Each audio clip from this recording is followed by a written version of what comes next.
Je me présente, Dr Nézir Sebban de Marrakech, résident en chirurgie réparatrice et esthétique. Et je remercie l'Oustadh Sadouni pour l'opportunité qu'elle m'a donnée. Donc aujourd'hui, on va partager euh, une expertise autour des ulcères veineux, surtout comment on gère la prise en charge locale, tout ce qui est pansement, tout ce qui est contention. D'accord? C'est quoi l'intérêt de cet atelier? Comme vous le savez, les ulcères veineux, ce n'est pas une simple plaie isolée, comme dans le cas d'un traumatisme quelconque. On est devant un contexte.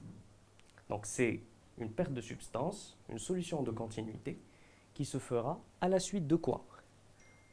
Un œdème, une hypertension veineuse, qui compromettent la vascularisation à l'échelle dermique. Donc, ce qui amène l'alimentation de la peau sera compromis et on va avoir une perte de substance qui va commencer à s'installer. Mais le fond vers la superficie. Qu'est-ce que cela implique? On ne va pas se contenter d'une simple prise en charge locale, c'est-à-dire on va juste faire un pansement et c'est tout. Il faut aussi traiter la cause, l'étiologie qui se cache derrière la perte de substance. On peut faire un pansement, gérer la plaie comme on veut, mais le résultat, il ne sera pas de sitôt. Et on sera amené à gérer une cicatrice chronique. Et on se posera la question, pourquoi? Parce qu'on n'a pas géré l'hypertension veineuse. D'où l'intérêt d'une compression efficace. D'accord? Et bien entendu, on est dans une prise en charge holistique. Donc on a un patient qui va avoir des douleurs, peut-être même une mobilité qui est compromise, ça aussi c'est à prendre en considération, et l'observance. Est-ce que c'est un patient qui peut se permettre de faire les pansements qu'on va lui prescrire? Les pansements, vous les savez, Meshik Kamelom, ils ont le même prix, et donc on doit prendre cela en considération. Donc, c'est quoi le rôle du paramédical dans cette prise en charge?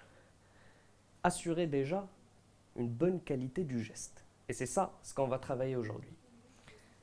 La surveillance, c'est grâce au paramédical qu'on va avoir une bonne continuité de la prise en charge. Et puis, l'éducation, et surtout, et on va insister là-dessus, alerter, savoir quand il faut alerter, quand s'arrêter et référer vers le médecin traitant, qui sera donc l'expert qui permettra le diagnostic et remettre en question le diagnostic initial. Les objectifs pratiques de cet atelier, donc, qu'est-ce qu'on attend en fait de cet atelier? On va essayer en fait de changer un mindset, un paradigme, celui des soins répétés par habitude. Je suis devant une plaie, je fais un pansement parce que j'ai l'habitude de le faire, et puis j'envoie le malade. Non. Le soignant doit pouvoir, premièrement, reconnaître, est-ce que je suis devant une plaie de cause veineuse? Ça, c'est la première question. Préparer. On ne va pas juste mettre le pansement et puis c'est tout, au revoir. Ça, ce serait trop facile. Et après, on se pose la question, pourquoi ça s'est infecté? Pourquoi ça ne cicatrise pas? Pourquoi ça ne s'améliore pas?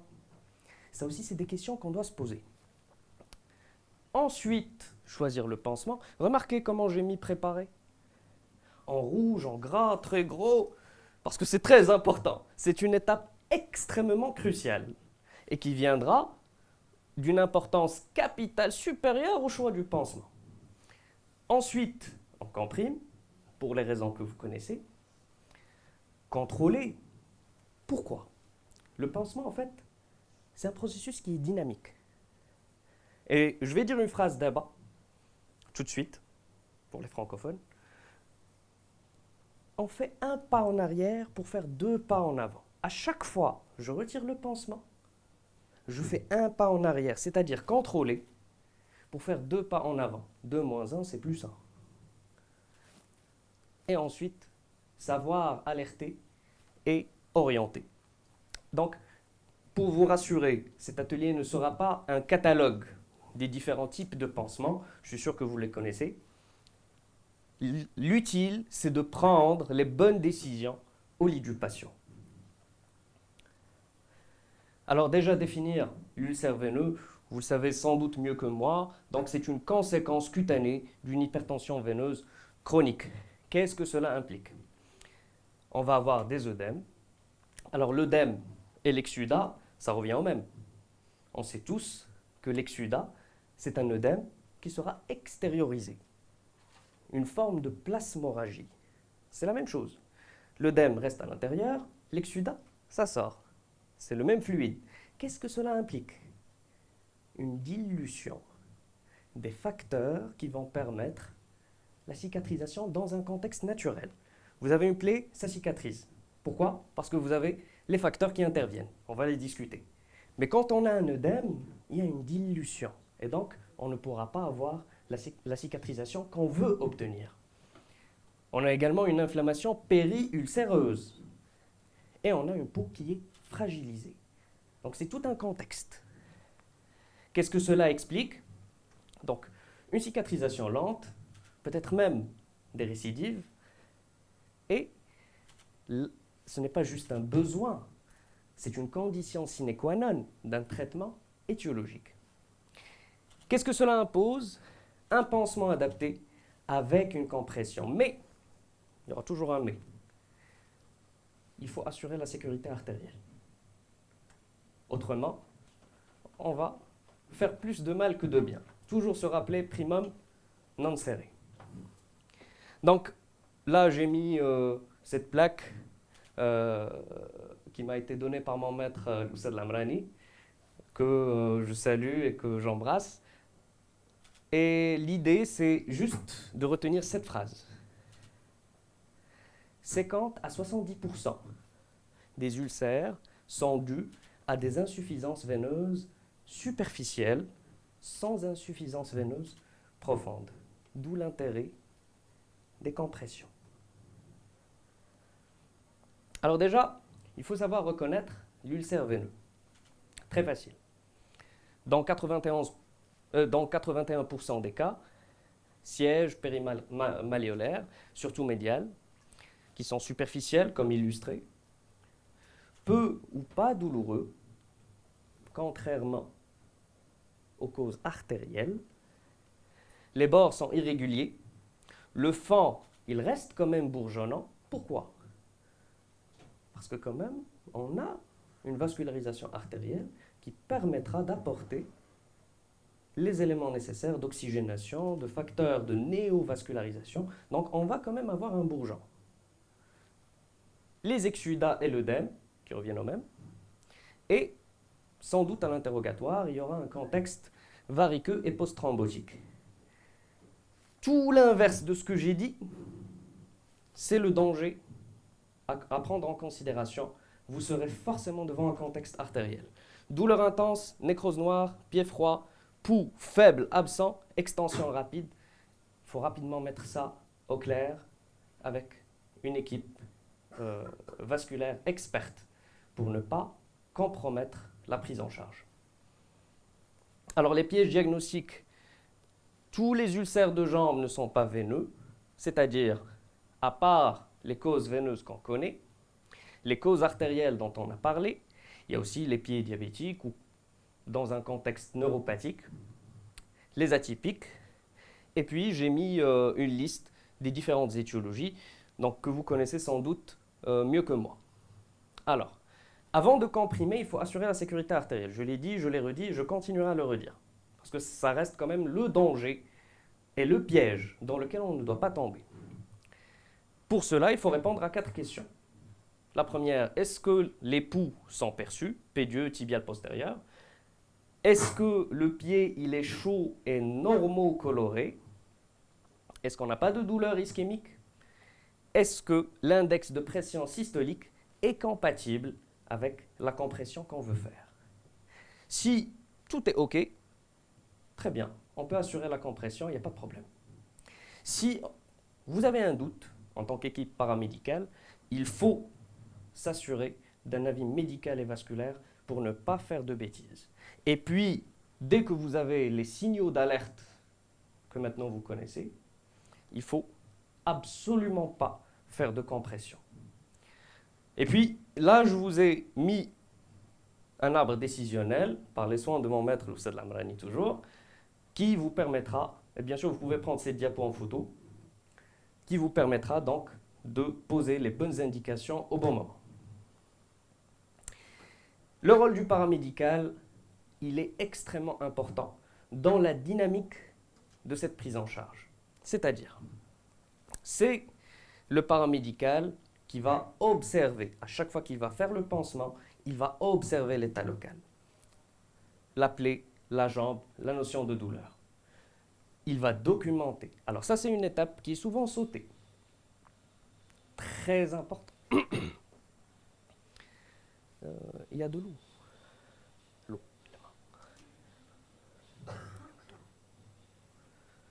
Donc, documenter.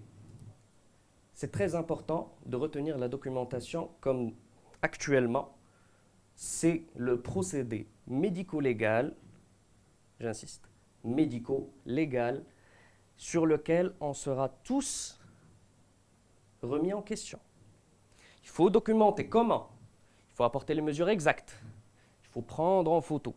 Les photos font partie du dossier médical de la plaie. Et puis, il faut documenter le pansement. Ça veut dire, le pansement, avant de le retirer, il aura des propriétés. Il aura une sémiologie. La coloration, par exemple, si c'est verdâtre, c'est une infection pyocyanique, par exemple. Il faut aussi transmettre. Donc, c'est l'équipe paramédicale qui assure la transmission de l'information. Et puis, c'est l'équipe paramédicale qui est au chevet du patient. Elle va assurer l'éducation du patient. D'accord? Donc, par rapport à la compression, par rapport à la marche, très importante, et aussi par rapport aux signes d'alerte. S'ils sont présents, alerter. OK. Donc ça, c'est un exemple de fiche de documentation. Et puis, vous pouvez prendre en photo ce tableau pour avoir une idée sur les éléments à documenter à chaque fois que vous évaluez une perte de substance de cause veineuse. On a terminé la partie reconnaître. Ça va? C'est simple. Maintenant, on va passer à la préparation. Et pour préparer, il faut connaître, très brièvement, la physiologie de la cicatrisation. Comment elle se produit? Elle se produit en 4 étapes qui se chevauchent. La première, c'est l'hémostase. Ensuite, c'est l'inflammation. Ensuite, c'est la prolifération. Et c'est ça ce qu'on cherche quand on veut obtenir la guérison. Et cette étape, donc là, nous, on est là, entre inflammation et prolifération. Là, il va se produire 3 phénomènes. La détertion. C'est quoi la détertion? On peut être interactif, il n'y a pas de problème. C'est quoi la détertion? Nécrose, perte de substance. Mais on est d'accord donc, dans le cas de la perte de substance, quand on a une détertion, on a une séparation de ce qui est nécrosé de ce qui est vivant. C'est physiologique. Notre immunité, elle va apporter. Notre immunité passe seulement par les cellules immunitaires, mais aussi par le microbiote cutané. Tous ces éléments, ils vont s'investir dans la séparation de ce qui est mort de ce qui est vivant. C'est ça la détertion. La détertion, elle va avoir une importance capitale dans la préparation. Elle a des règles et elle a des mesures. Ensuite, vient le bourgeonnement. Le bourgeonnement, ouais, avec le tissu rouge que vous voyez. Donc je reviens en arrière. C'est ça. Ça, c'est le bourgeon. Ce bourgeon aussi, il a des propriétés, il a une sémiologie et il a une façon de le gérer. Et puis, on a l'épidermisation. L'épidermisation qui est la phase finale pour dire que ça a cicatrisé, mais elle a aussi des règles parce que c'est une étape extrêmement fragile, d'autant plus dans le contexte veineux. Alors, la détertion, on a dit, enlever ce qui est mort et garder ce qui est vivant. Comment on fait ça? Il faut ramollir la nécrose. On ramollit la nécrose avec des pansements assez humides, assez gras, pour permettre leur décollement. Il faut aussi nettoyer. Il y a une erreur extrêmement commune. Le nettoyage se fait à la bétadine. Alors, qui peut me dire pourquoi la bétadine, c'est pas intéressant?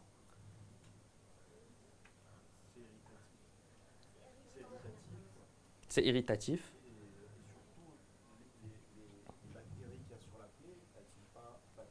Tout à fait. Exactement. On a dit que la détertion, elle sera fortement dépendante aussi du microbiote. Vous mettez de la bétadine, vous dites au revoir à ce microbiote. En plus de cela, c'est irritatif. Ça assèche votre milieu. Alors qu'on vient de dire, il faut ramollir. Vous avez besoin quand même que ce soit humide. Donc, on nettoie au sérum salé. Pas plus. Pas d'éosine, pas de bétadine. L'éosine, c'est encore pire. Hein. L'éosine, on en voit pas mal. Ils viennent avec un tatouage rouge. C'est tatoué, tellement c'est profond dans la peau. Et c'est extrêmement asséchant. Les colorants, ils assèchent comme pas possible. Donc ça, c'est des erreurs à éviter. Et on retire doucement. S'il vous plaît, j'insiste sur doucement. J'aurais dû peut-être le mettre en rouge, en gras et énorme. Doucement ce qui est décollé. Pourquoi? Ce qui vient, on l'enlève. Ce qui ne vient pas, on le respecte. On le laisse tranquille. Ça va prendre son temps, certes, mais ça finira par être retiré. Il ne faut pas arracher ce qui est adhérent. Et aussi, il faut tracer. Quoi? Les douleurs, le saignement, la profondeur et l'aspect du fond. On revient toujours à la documentation. C'est très important. Donc, on déterge ce qui se détache, on ne creuse pas une plaie. Ne soyez pas la cause iatrogénique de l'approfondissement de la lésion. Ok, on a fini la détertion, on passe au bourgeonnement. Donc le bourgeonnement, on a dit que c'est une étape où on a un bourgeon rouge, comme ça, qui a une sémiologie. Un bon bourgeon, c'est un bourgeon qui est rouge, vif, qui est humide, très légèrement, pas trop, parce qu'on le sait, dans le contexte veineux, il y a beaucoup d'exsudats. Il ne faut pas que ce soit trop humide. On va voir comment on peut contrôler ça. Il doit être blanc. Par rapport à quoi? Le bourgeon doit être blanc. Par rapport à quoi? Par rapport à la peau saine. Quelqu'un peut me dire pourquoi?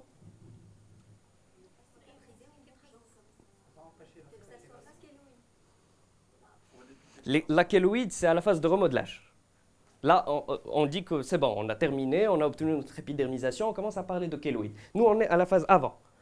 Donc, le bourgeon doit être blanc par rapport aux berges, but why? Exactement. Et on ne va pas la faire grimper la montagne Oukaïmden. D'accord? C'est très important de retenir que les kératinocytes qui vont se déplacer et qui ne peuvent se déplacer que d'1 centimètre, on ne doit pas leur laisser un bourgeon qui est haut comme le ciel. D'accord? Donc, on doit rester sur un bourgeon qui est, comment on appelle ça? Eutrophique. Il ne doit pas être hypertrophique, il ne doit pas être atrophique. Donc, plan. Il ne doit pas être trop sec. Ça va avoir toute son importance dans la façon avec laquelle on va contrôler les exsudats. Trop sec, vous allez vers l'atrophie. Trop humide, c'est la macération. Vous compromettez quoi? Les berges. Les berges dont on a besoin. Et puis, si c'est pâle à tonne, qu'est-ce que ça peut vouloir dire? Si vous avez un bourgeon qui n'est pas rouge, qui est pâle, exactement. Donc là, remettez en question le diagnostic, revenez un pas en arrière et discutez peut-être qu'il y a une cause artérielle derrière. Notre dernière étape, qu'on attend avec impatience, et pourtant on fait beaucoup de bêtises quand on y arrive. c'est l'épidermisation. Une plaie presque fermée peut régresser après un retrait brutal. Ça, c'est le message clé que j'ai envie qu'on retienne. Le moment où vous retirez le pansement peut être le moment où vous avez effondré plusieurs semaines de travail. Parce qu'il faut imaginer que le film d'épidermisation, il est extrêmement fin, beaucoup plus fin que le papier cellophane que vous avez en cuisine. Et donc, si vous retirez le pansement brutalement, ou si le pansement n'a pas été correctement mis en place avec le bon degré d'humidité, chaque fois que vous retirez le pansement, vous arrachez votre film épidermique. Donc, on doit absolument éviter de coller, ne pas arracher et ne pas assécher. C'est facile. Donc, on privilégiera, et ça, on va le discuter tout à l'heure, des interfaces, des tulles fins. Je ne vais pas vous encombrer avec ça tout de suite. Maintenant, on va se poser la question. On a tout bien fait.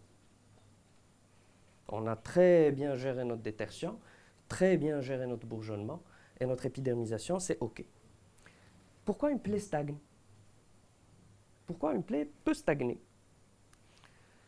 Une plaie qui ne progresse pas a besoin d'être réévaluée. Encore une fois, un pas en arrière, deux pas en avant. On ne doit pas aller chercher un pansement plus fort, faire des prescriptions qui vont augmenter le coût et ne plus faire adhérer le malade à la prise en charge. Est-ce que la plaie, elle était propre?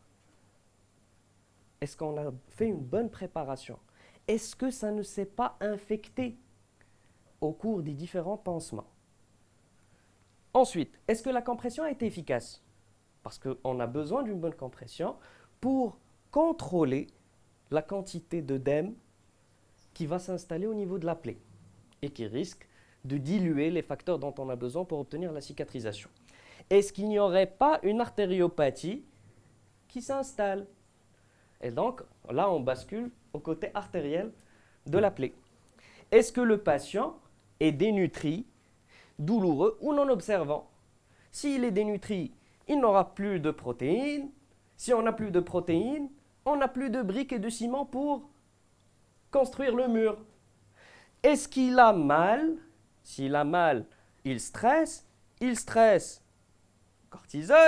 Cortisol, anti-inflammatoire. Et est-ce qu'il est observant, tout simplement? Est-ce qu'il suit les recommandations que vous lui donnez?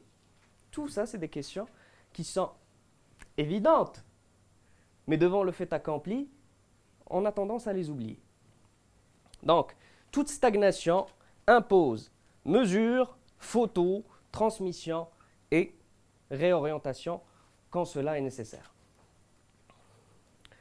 Là, on passe à la partie préférée de l'atelier, le catalogue des pansements. Qu'est-ce qu'un pansement idéal? Un pansement idéal, il a des caractéristiques qui sont décrites dans le dictionnaire médical. Lesquelles?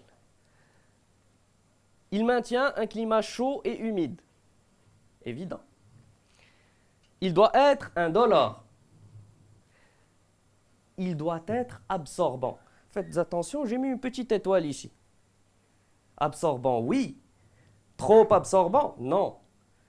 Peu absorbant, non. Il doit être juste absorbant. Avec le bon dosage et le choix du pansement sera adapté à la quantité d'exsudat que le patient a. D'accord? Il doit être adhérent. Ça va tomber. Il doit être facile à enlever. Ça commence à devenir beaucoup de critères. Hypoallergénique, pour respecter les berges. Économique, ça commence à en faire un peu trop quand même. Adapté à la vie professionnelle et sociale, on ne va pas aller avec un pansement comme ça. Garantissant un échange gazeux. Quelqu'un peut me dire pourquoi? Jusque-là, c'était facile. Hein? Pourquoi est-ce que ça doit garantir un échange gazeux?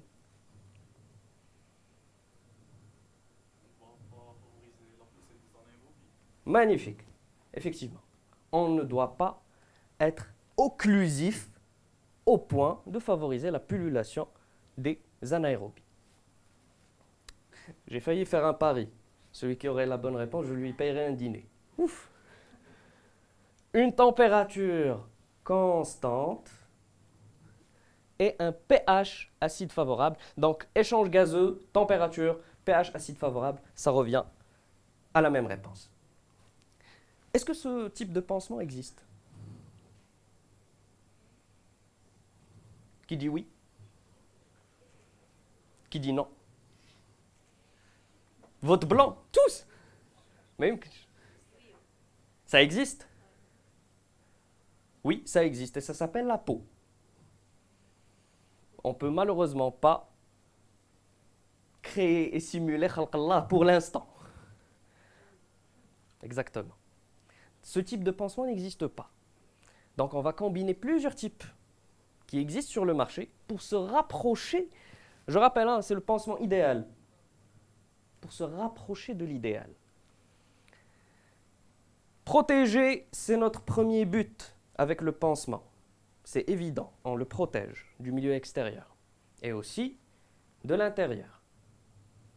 L'intérieur ne doit pas se déperdre à l'extérieur et l'extérieur ne doit pas contaminer l'intérieur.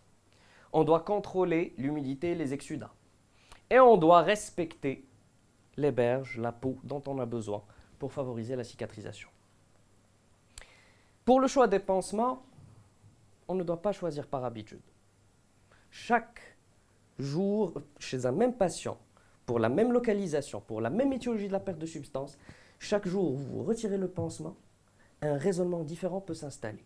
Donc, pas de rituel, pas d'habitude dans le choix des pansements. Il faut regarder le fond, les fluides, le bord et la notion de douleur. C'est très important et ça va permettre de guider l'indication du pansement que vous allez prescrire. Là, je vous ai mis un très petit catalogue que vous pourrez visualiser à tête reposée. Vous pouvez prendre des photos pour explorer les différents types de pansements. Pour les plaies qui sont sèches ou nécrotiques, il vaut mieux hydrater. Et pour cela, il y a les hydrogènes. Ils sont excellents. Ils permettent d'hydrater abondamment, mais vous êtes quand même devant un contexte veineux où il y a pas mal d'exsudats. Donc, à prendre en considération. Est-ce que ce pansement, à lui seul, peut être mis et c'est bon? Non. Vous avez besoin d'un pansement secondaire. Donc, une compresse au-dessus, et puis vous bandez et fixez. Attention, si c'est nécrotique, il faut s'assurer que ce n'est pas une nécrose de cause artérielle. Donc, le message, il est bien passé. S'il y a la notion de douleur, très important. Donc, une fois que vous avez les 4 P, la tétrade de Griffith, il faut penser artérielle. Deuxième cas de figure, les plaies fibrineuses. Les plaies fibrineuses, là, il faut favoriser une détertion qui est contrôlée. Il y a pas mal de soignants qui parfois confondent la fibrine avec le pus. C'est très différent. Le pus, ça a une texture un peu plus visqueuse, une odeur, parfois une coloration, alors que la fibrine, c'est juste jeune et c'est organisé en maille. Quand vous retirez la plaque de fibrine, c'est comme une organisation en maille. Alors pour une fibrine qui est molle, le nettoyage et le retrait doux constituent l'étape initiale, avant de mettre le pansement. Attention, s'il y a douleur excessive. Peut-être, effectivement, vous avez de la fibrine, mais peut-être qu'aussi, vous avez un bourgeon inflammatoire qui se cache en dessous. Il peut être de cause infectieuse, par exemple. Une fibrine qui est très adhérente, ne pas trop se précipiter à l'arracher méchamment. Il faut toujours agir avec douceur. Et donc, ramollir, laisser le temps et peut-être tenter la prochaine fois. Si vous avez de la fibrine avec des exsudats, qu'est-ce que cela peut vouloir dire? Vous avez beaucoup de fibrine, vous avez beaucoup d'exsudats. Premier diagnostic qui vous saute à la tête.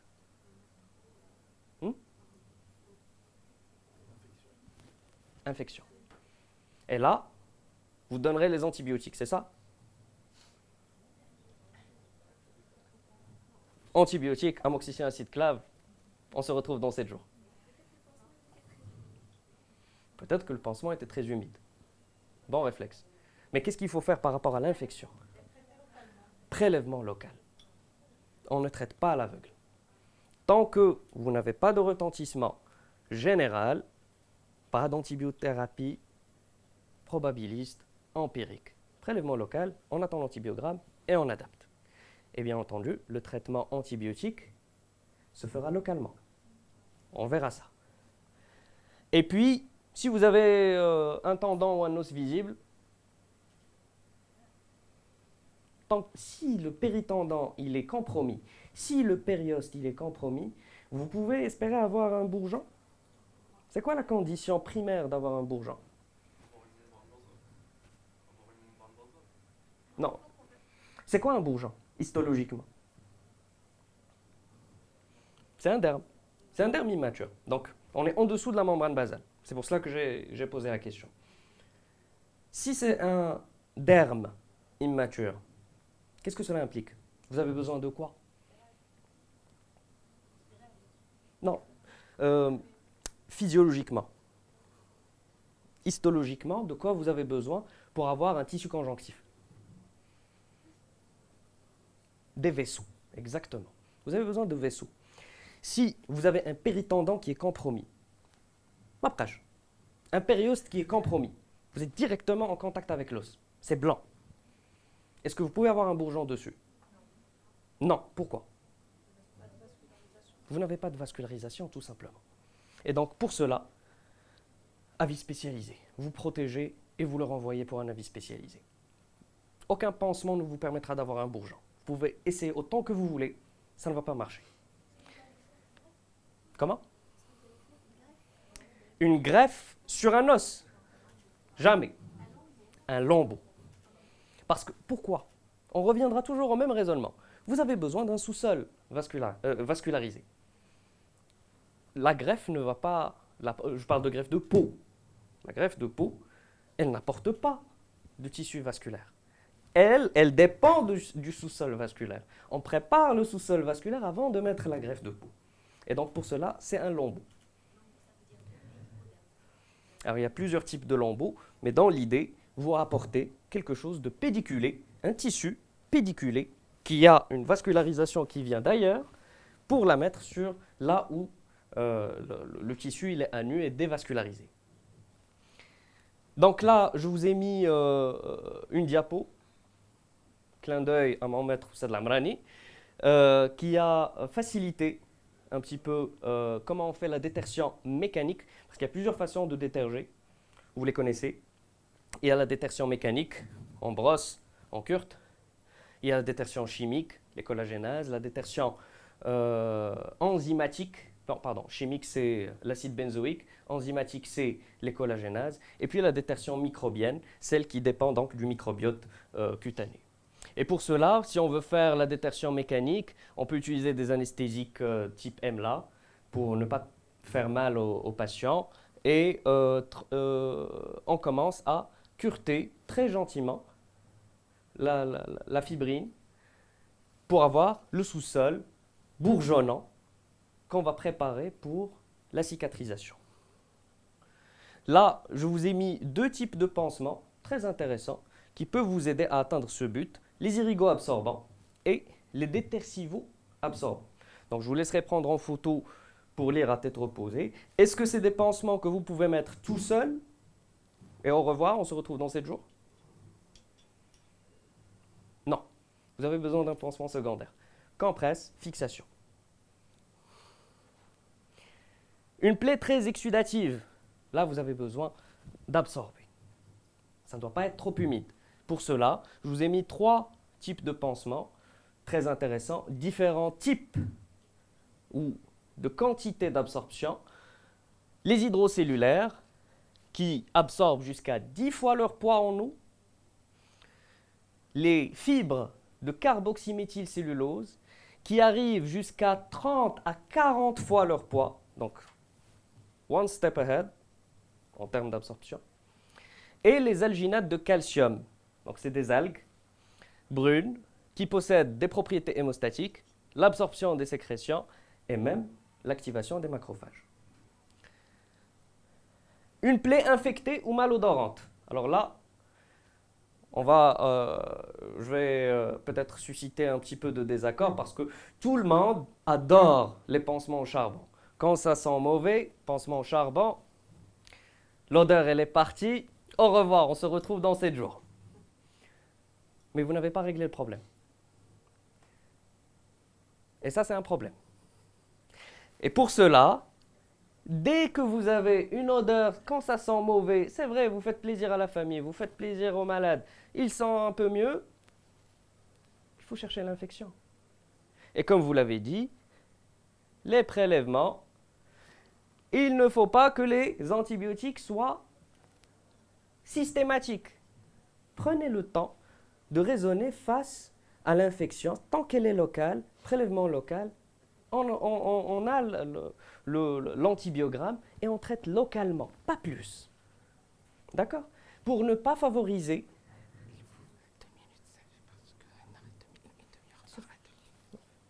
Pour ne pas entraîner les résistances. Quand vous avez un bourgeon sain, pour qu'il soit vraiment sain, il faut qu'il soit plan. Quand c'est hypertrophique, il faut le faire baisser. Comment on fait ça? Les corticoïdes, et vous baissez le bourgeon. Quand c'est atrophique, il faut le faire monter. Comment vous faites? Il y a les anti-inflammatoires et il y a les pro-inflammatoires. Les pro-inflammatoires, il y a les interfaces. Vous les connaissez, tulgras, vaseliné, glycérine, paraffine, et j'en passe. On a pris soin de notre bourgeon. Notre bourgeon est maquillé, il est beau. Maintenant, il faut prendre soin des berges. Et comment on fait ça? Il ne faut pas laisser la macération. Et donc, pour cela, il faut contrôler les exsudats. S'il vous plaît, si vous trouvez que le patient présente de l'eczéma, ça veut dire que la fixation que vous avez utilisée n'est pas adaptée, et il y a des sparadraps hypoallergéniques dans le marché. Et ils ne sont pas très chers. Alors je vais faire vite pour laisser place au prochain atelier. Là, je vous ai mis un tableau pratique. Vous pouvez le prendre en photo. Il vous aidera à vous orienter par rapport au choix des différents pansements que vous allez adopter. La compression, alors je vais faire très vite. C'est le traitement étiologique. C'est ce qui va vous permettre de ne pas bloquer les facteurs de la cicatrisation qui vont permettre de fermer cette plaie. Et pour cela, vous avez des bandages et des dispositifs de compression. Je vais aller droit au but. Donc là, c'est l'arbre décisionnel que j'ai remis ici juste pour rappeler les différentes indications. Voilà. Ça, ce tableau, je l'aime bien parce qu'il permet de structurer les différents dispositifs et leurs indications. Et j'aimerais juste que vous fassiez attention à une chose. Les bas de contention, c'est thérapeutique, c'est ça? Oui? Non. C'est préventif. Alors, on a l'habitude, il n'y a pas de bande biflex. On met des bas de contention. Non. Parce que le niveau de force, et là, vous connaissez la loi de Laplace, pression égale tension sur le rayon. Donc, les bas de contention n'ont pas cette force suffisante pour apporter le traitement dont vous avez besoin. Et pour cela, il n'y a pas mieux que les bandes élastiques. Après, il y a les bandes inélastiques, les multicouches et les wraps ajustables en fonction des différentes situations que le patient puisse être mobilisé ou non. La pression doit être maximale en distal et être dégressive jusqu'à être basse en proximale. Voilà, donc il faut éviter l'effet garrot, une compression mal contrôlée, ça vous le savez. Les vérifications de la compression efficace, toujours documentées, comme on a dit pour les pansements, c'est valable pour les compressions. Ça, c'est une fiche de pansement standardisée, vous l'avez déjà photographiée tout à l'heure. Mesurer l'évolution, le tableau qui me fait plaisir, les do and don'ts. Donc, nettoyer sans agresser, choisir selon l'aspect du jour, protéger les berges, comprimer si autorisé, contrôler après la pause, mesurer, photographier, alerter ces signes rouges. Ça, c'est les do, c'est évident, on les oublie, on les photographe, on les met devant nous. Les don'ts, frotter jusqu'au saignement, il ne faut pas creuser, on l'a dit. Reconduire toujours le même pansement, laisser macérer la peau autour, comprimer fort sans sécurité artérielle, partir sans vérifier douleur et couleur, se fier uniquement à l'impression et banaliser la douleur et l'odeur. Ça sent mauvais, pansement charbon, non. Donc ça, vous le connaissez, donc tout ce qui est alerte et orientation, je passe ça rapidement. J'avais envie de discuter de ça avant de conclure, c'est les options qui existent au-delà des pansements. Donc vous aurez beau parfois être très efficace, très méthodique, très académique dans ce que vous faites, parfois ça stagne. Alors il y a des options où vous pourrez orienter les patients, à savoir le VAC, le Vacuum Assisted Closure. Donc ça permet de ramener la néovascularisation là où vous avez besoin que le bourgeon puisse monter. La greffe de peau, très intéressante aussi. On a des techniques comme les greffes en pastilles qui ont une indication dans les terrains variqueux. PRP, PRF, c'est pas juste pour être joli, ça peut parfois aider. Le laser et les thérapies ultrasoniques, ça a des indications. L'oxygénothérapie hyperbare, je suis un grand fan. C'est dommage, on n'a pas beaucoup de centres qui proposent des caissons d'oxygénothérapie hyperbare, mais c'est fou à quel point ça rend service. Ça permet de réduire les infections, ça augmente la qualité des bourgeons, ça a un effet vraiment incroyable. Et ça stimule les VEGF dont on a besoin pour avoir un bon bourgeon. Et puis, il y a la chirurgie veineuse, donc c'est une option à prendre en considération quand vraiment la plaie ne cicatrise pas, c'est réfractaire à toutes les bonnes conduites et les bonnes pratiques qu'on vient de discuter. Un arbre décisionnel à prendre en photo, ça peut vous aider dans votre pratique quotidienne devant les ulcères de jambes. Et puis pour conclure, les 10 règles d'or. Premièrement, regardez la jambe et pas seulement la plaie. Et peut-être même, j'aurais dû écrire, regardez le patient et pas seulement la plaie. Vous êtes devant une prise en charge holistique, globale. Vérifiez la sécurité artérielle. Choisir selon l'aspect du jour. Ça, c'est le message que je veux qu'on retienne ensemble aujourd'hui. On peut tout oublier. Retenir que ça, c'est très bien. Ne pas être dans une attitude de rituel. Chaque pansement a sa sémiologie, son observation et sa décision thérapeutique. Comprimer si autorisé, mesurer, photographier, tracer, rechercher les signes veineux et les signes d'alerte, nettoyer sans agresser, protéger les berges, contrôler après la pause et référer à chaque fois que vous trouverez douleur, nécrose, infection ou stagnation. Je vous remercie, c'est tout pour moi.